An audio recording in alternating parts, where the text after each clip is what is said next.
I'm just going to talk to you then about benefits of implementing an ISO 45001 standard.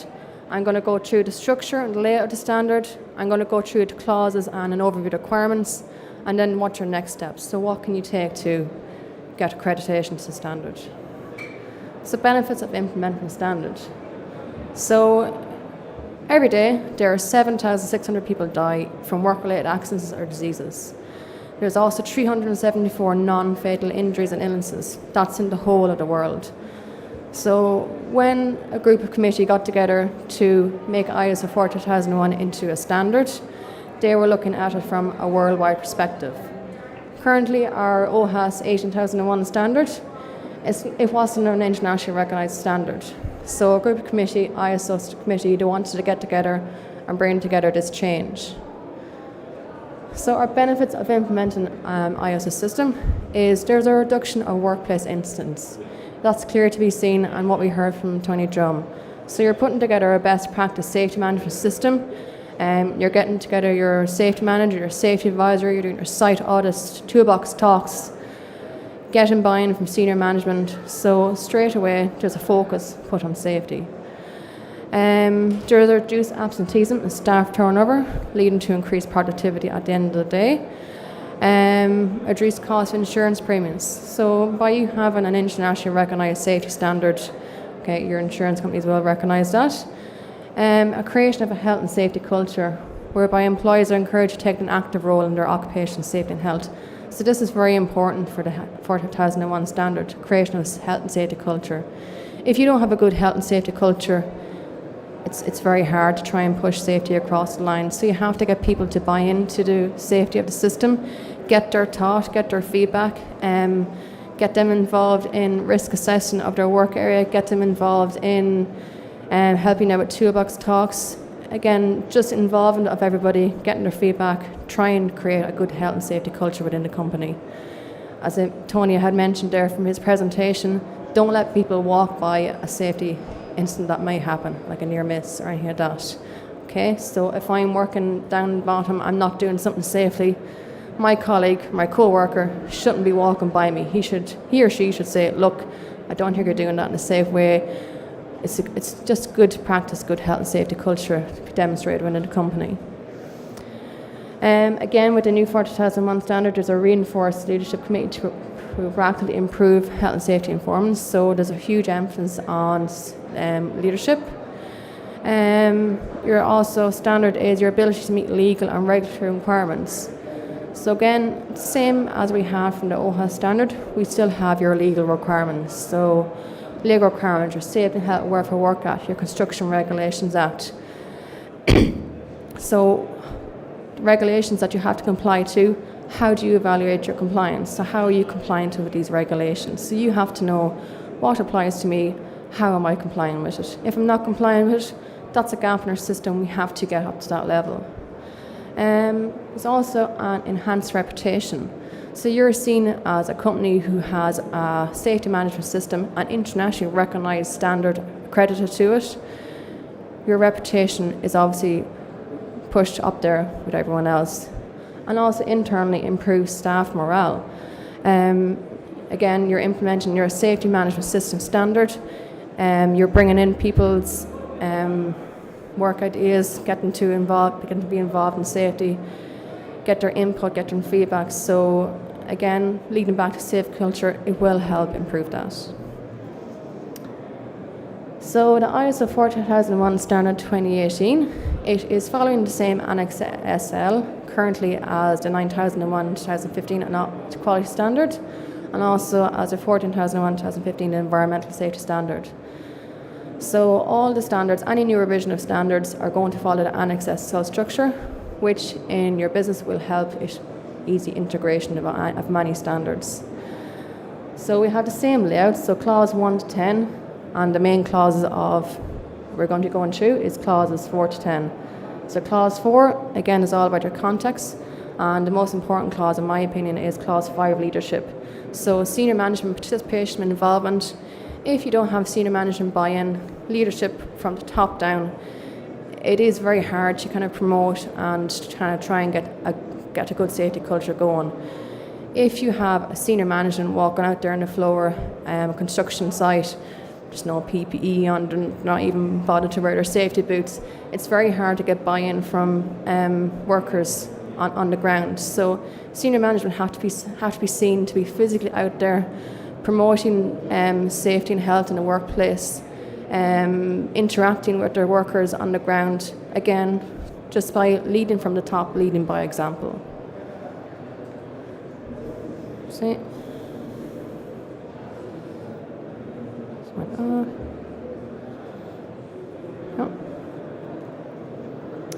Okay, so clause 4, as I mentioned, is all to do with context of the organisation, and we need to understand the organisation and its context.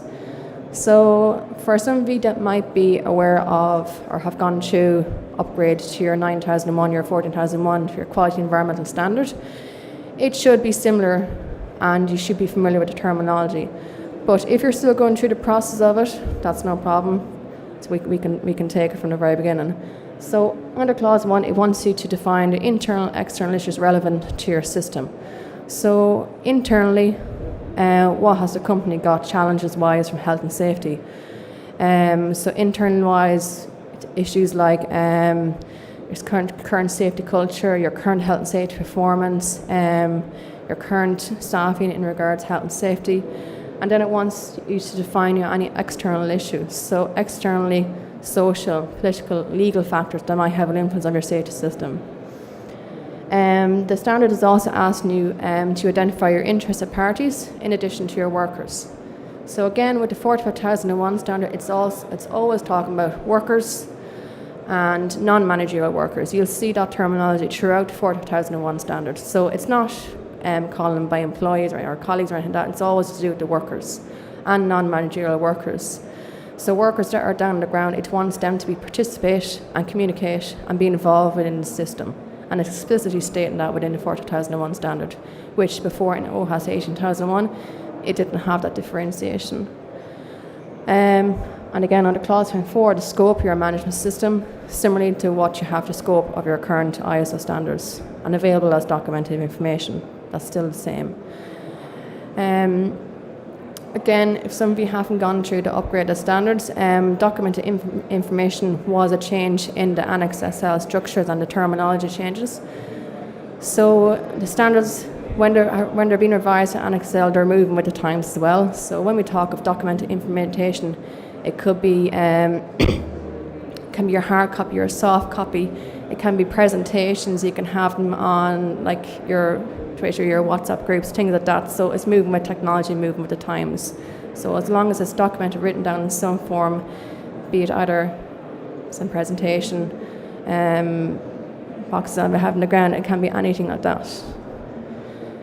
So there's an example of what I mentioned there from clause 4.1, that the organisation shall determine the external and internal issues. And some samples there that we kind of discussed. So internal is your company values. What is the current status of your safety culture? Is it good or is it bad? And when you're implementing 45001, it doesn't matter if currently that your safety culture, if you've identified that it's not good and that the current health and safety knowledge is not good, that's not a bad thing. For the company yourselves, you're identifying it. It might be a possible weakness, but what are you going to do to try and improve that? Okay, it's important that company that you identify these issues, identify these risks to the business, and what can you do to help improve them. As I mentioned there earlier on, clause 5 is the most important clause in the whole standard: senior management, leadership and commitment. So how does senior management promote a safety culture in the organisation? Promoting a safety culture in an organisation that is explicit requirement is mentioned in the standard. So how does a company promote a safety culture? How does leadership, or how do our leaders protect workers from reprisal for reporting issues? So again, that was a big stumbling block when ISO 45001 was going through its process to get accreditation or to get over the line. That is an explicit requirement that's stated now in the standard. So what do you put in place that if a worker reports a health and safety issue, that they're not going to be kind of put down to the ground and tell, no, don't want to listen to you, go out there. So we can't have that anymore. That's not going to lead to a good safety culture practice within a company. So you have to put in place, you have to tell people, look, we want you to report safety incidents, we want you to report near misses. It's the only way that we're going to help improve our company and help our grow company. If we don't know about these things, we don't know about trends in health and safety. And then also supporting the establishment of a safety committee meetings. So you may or may not have current safety committees, but again, through worker engagement, they might want to decide that they might want to put together a safety committee meeting and talk about that. Your occupational health and safety policy, again, you'll see throughout the standard consultation of workers and workers' representatives. So it's all to do with the workers. If you're a big organisation, senior management trying to get communication down the lines can pose a bit of a stumbling block. So the ISO 45001 standard also talks a lot about workers' representatives. So you can decide to elect a workers' representative and then use them as a communication tool between senior management and the workers on the ground.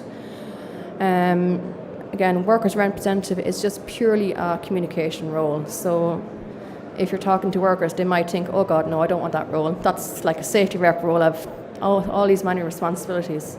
It's not. A workers' representative is it's just a communication role. They're just physically communicating what is senior management being said from their meetings, communicating it down to the workers on the ground.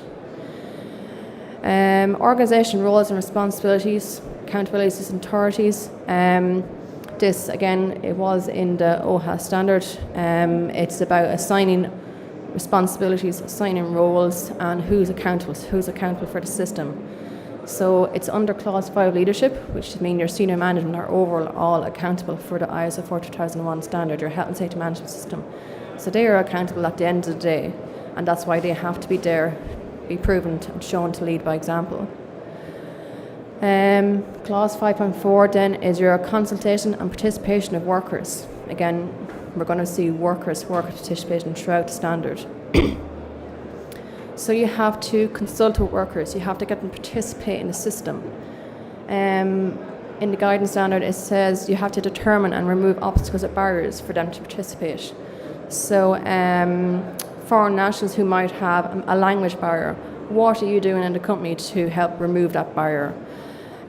So your typical examples is you see signage on construction sites in many different languages. That's helping remove the barrier. When you're doing presentations or toolbox talks with your workers on the ground, have someone there with you that can speak their language, that can translate for you. Translation of your safety statement, your policies, things like that. Get them involved in the system. So again, if there's any, you have as a company have to determine what barriers are currently there and what are you going to do to remove them. And then we also have consultation of non-managerial workers in a number of areas of health and safety. So it's not just a case of having your health and safety manager in your system and get them to implement it. It wants non-managerial workers. So the people who are working on the ground every day, they know how the site runs, they know how the plant, the equipment runs, what are the kind of nigs and jigs of it. If there's anything wrong with it, if you're starting up a console, I might have to start it up this way. So they're on the ground every day, they're knowing how it works. So this ISO 45001 standard wants you to consult with them, wants them to get them to participate in the system. So again, by implementing this and getting to work, you're getting everyone's involvement, everyone's feedback in the system. You're trying to constantly promote a safety culture within your company by getting everyone's feedback into the system. Clause 6, again, is a brand new requirement, so it falls under the actions to address risks and opportunities. From a health and safety perspective, it will be similar to a point that it will still have your same hazard identification risk assessment. But if you're aligning with your other standards for 9001 and 14001, it wants you to look at the main big risk factors for your health and safety management system. So what actions are you going to take? Define your biggest risk in your company. For hazard identification risk assessment, establish a process. So how are you going to carry out a risk assessment process? What risk rating are you going to be looking at? And look at all your routine and non-routine activities. If you are a company who currently has the quality environmental, and if you're aligning them, when you're looking at it from the 40,001 standard point of view, the company, it asks you, what is your biggest health and safety risk? So take, for example, a company who works on the side of the road, or setting out the cones inside of the road. So you're flying by in your car, them putting out the cones inside the road, that's a big health and safety risk to them. But you don't get that feedback unless you bring in your workers and your non-managerial workers. Senior management, they will have their own risks, they'll have a look at the risk assessments. But getting your workers to participate even in your risk assessment process, you're going to get their buy-in, you're going to get their feedback. So what is their biggest risk? The standard is also actually asking that workers are familiar and that they're competent to carry out, analyse and carry out hazard identification risk assessment. So again, that's important. So again, if you're a construction site, you're handing out the workers their meta statement and risk assessment at the back. 9 times out of 10, yeah, grand, I'll read it, I'll sign the back. But do they really know what risks are on the site? What are the control measures that they have to abide by to have a safety site? So by you training them, you're getting them to think, look, there's a hazard here, this is the risk to me, these are my control measures. You're training them how to identify it, and you're also training them how to read it, because sometimes it can be written in a way that not everybody's going to understand it. It's written in health and safety terminology, not everyone is familiar with it. So train your workers in how to identify the hazard and risk is a big area of 40,001 standard, and it is an explicit requirement in now.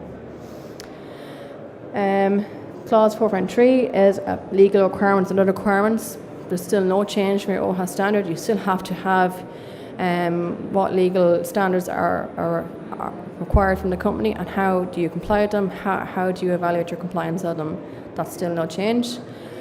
Your objectives and planning to achieve them. So your health and safety objectives for the year, what are they? How are you going to achieve them? Who is responsible for it? And again, we have a requirement that you should also include results of consultation with workers. So get the workers involved in the process, get them to think about, okay, what do we want to do for the year in terms of health and safety? What do we want to implement? Why are we implementing it? So you'll see throughout all of the 40,001 standard, it's all about the workers, getting them to consulting with the workers, getting them to participate in the system. And I think that's why with the ISO 40,001 standard, it's helping you as a company to move to a good safety culture. Because if you don't get your workers involved with you at the end of the day, it's just a system that will just sit outside on its own. You have to get them involved in the system. It's very important. Clause 7.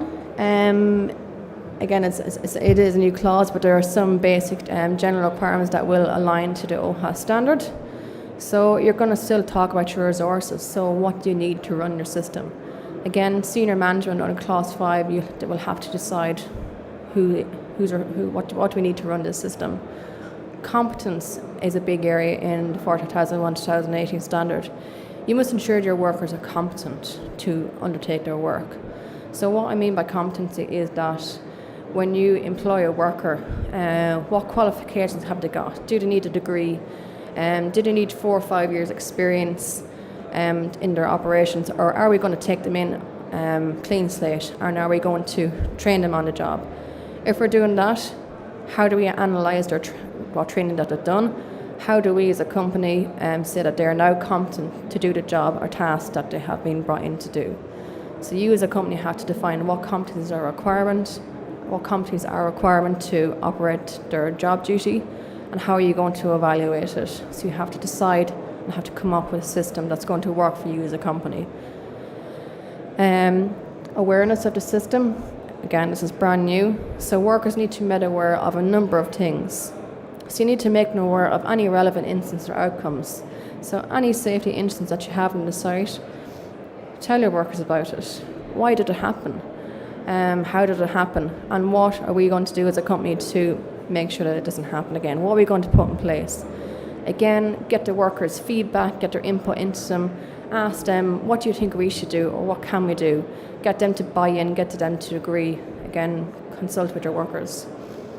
Relevant hazards and risks in the area. So hazard and risk assessment.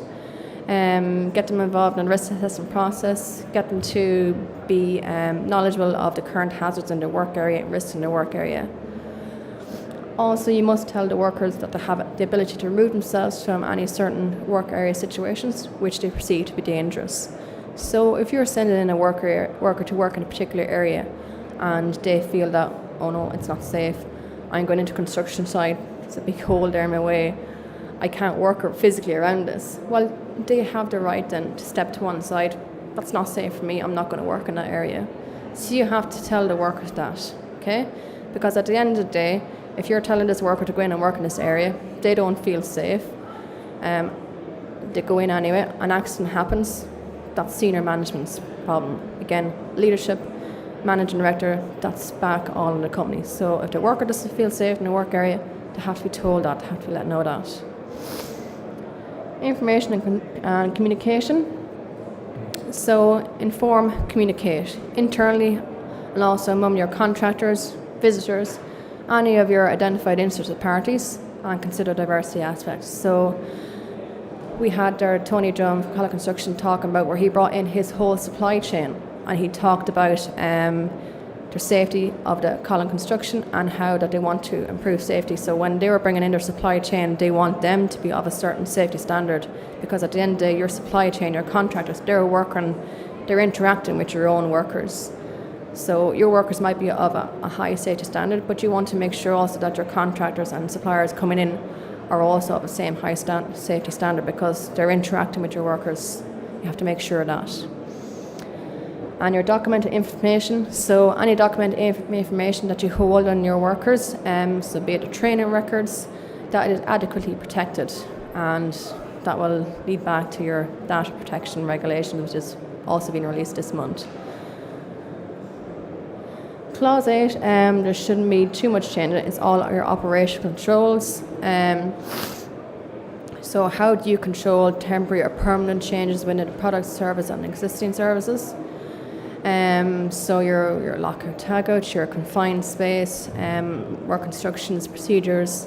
How do you control that? How do you communicate it? Management of change, again, is a new subclause in the standard. So if there's any changes to your system, any new health and safety information, IT technology brought into the system, how is that changed in the system? If you're changing a production line, if you want to extend it, increase capacity, if you want to bring in a new piece of equipment that's going to make it better, well, how are you going to plan it? It's going to affect your workers. It's going to affect hazard risk assessments. It's going to affect training. So you need to plan out this in advance of actually carrying out the operations. It can't just be in someone's head. They're responsible. They look after it. What happens if that person is missing in the morning, or they win the lotto and they leave forever? Okay, so you have to management and change, plan out the changes in advance, have a good, clear structure in place. Procurement is another interesting fact that they brought into the 2001 standard. So take, for example, if you're buying in any new equipment. So the standard is asking you to maintain a process around procurement to consider the health and safety aspects of it. So I'm buying in a new bench saw, okay? Am I sure that it has the proper CE certification for it? Am I sure that it has the proper safety guards on it? Do I need to train my workers on it? So the standard asks you to consider this and to put in a process that these are all considered before the actual piece of equipment lands in the factory or lands on the construction site. Because at the last thing you don't want to happen at the end of the minute of the day is new piece of equipment lands in, it's missing the guard, I need to go and train employees. It'll end up sitting on the site there for the next 2 to 3 weeks until all this is sorted. So the standard wants you to, when you're considering procurement, purchasing, you need to consider these before you actually bring them into your workplace. Contractors, in the OHS standard, it went to a section on contractors, so it wants you to procurement of contractors and criteria for selection. It might not have been explicitly stated, but it is taken in general terms now that when you're selecting your contractors, that they are selected in terms of health and safety performance or health and safety record. They're evaluated on an annual basis, so performance-wise, how many how many instances have our contractors had? Do we want to continue using them? Do we want to take them off our listing? So you have to, again, put in a process for around selecting and evaluation of your contract. Because, again, they're engaging with your workforce every day. So you want to make sure that they're up to a good health and safety standard as currently that your own workers are. Emergency preparedness and response. There shouldn't be too much of a change in that from your current system. Again, what emergency situations do you have on sites? How do you communicate them? They must be periodically tested. So your fire emergencies, your spillage on site, working at heights, confined space, and how do you capabilities of relevant interest parties to ensure involvement. So again, get the workers involved in the process, get them, discuss with them on the emergency situations and is this the right way of going. Clause 9 is all to do with performance and monitoring. So monitoring and measurement analysis of your system. So how do we monitor our health and safety performance? What measurements are we going to put in place? Key performance indicators. How do we analyse it and how do we evaluate it? So for some of you that may have been here again for Tony Drum, he talked about the lagging and leading indicators in terms of health and safety risks and monitoring them. So they're indicators that Colin Construction are using to monitor their health and safety performance records. Good catches, safety performance, reporting of near misses. So trying to increase that will again help your health and safety of your system. Evaluation of compliance with legal requirements and other requirements. Again, that's in conjunction with the Clause 7 is to determine what legal standards you have to comply with and how do you evaluate your compliance on an annual basis. Your internal auditing. So again, there's absolutely no change in this standard. You're still required to carry internal audit your system to ensure compliance with the standard, but also to ensure compliance with on your construction sites. So your Clause 8 is all to do with operational. So when you're doing your internal audits, you'll be doing site audits weekly, monthly basis, depending on the size of your company. Looking for compliance from workers, compliance with PPE. And also then with the 40,001 standard, it requires that the results are reported to relevant managers and also to workers. So that is new. And a lot of you companies might already be doing it, but now it's an explicit requirement in the standard that any results from these audits have to be communicated back out to your workers, be it either directly from senior management or through your workers' representative. And just always keep in the back of your mind that while a lot of the requirements of the standard you may already be doing, which is great, but this standard was written from an international, so worldwide perspective. So some countries mightn't be quite up to this level, but if they're going for accreditation for this ISO 45001 standard, it's been pushed on and they now have to be brought up to that standard. So generally Ireland and UK are seen as the market leaders in health and safety, but our other counterparts in other countries mightn't quite be up to the same level. So that's why you will see an awful lot of this other terminology put in there. Your management review, again, how often do you carry it out? Discuss your system, and again that communicate relevant outputs to workers and workers' representative. So relevant outputs of the senior management review of the entire safety system again has to be communicated to your workers through either the workers' representatives. Clause 10. We have our instant non-conformity and corrective action. So in our OHA standard, we would have heard a lot about preventative action. So with the 40,001 standard, there's no mention of preventative action. Preventative action is simply replaced by your risks and opportunities from your Clause 6. Okay, so you can still have the terminology mentioned in your system, but it's in the 40,001 standard, it's not referenced anywhere. Again, you must review the effectiveness of corrective action taken. So when a non-conformance is identified, how are you going to correct it? Clause 10.1 also takes into your instant investigation, whereas in the OHA standard it was separated out into a separate clause. So instant non-conformity corrective action, they all form one in the one clause 10.1. And then last of all, you have your continual improvement. So there is a difference between continual and continuous. So continual your system is going to have its ups and downs. It's not going to be 100% the whole time. Okay, so your auditors will expect that. Okay, yeah, you'll have good years, you'll have some bad years. That's expected. That's continual improvement. Continuous is if you're going up the whole time, which in an ideal world that would be great, but not everyone's perfect, so it's continual and you can have ups and downs.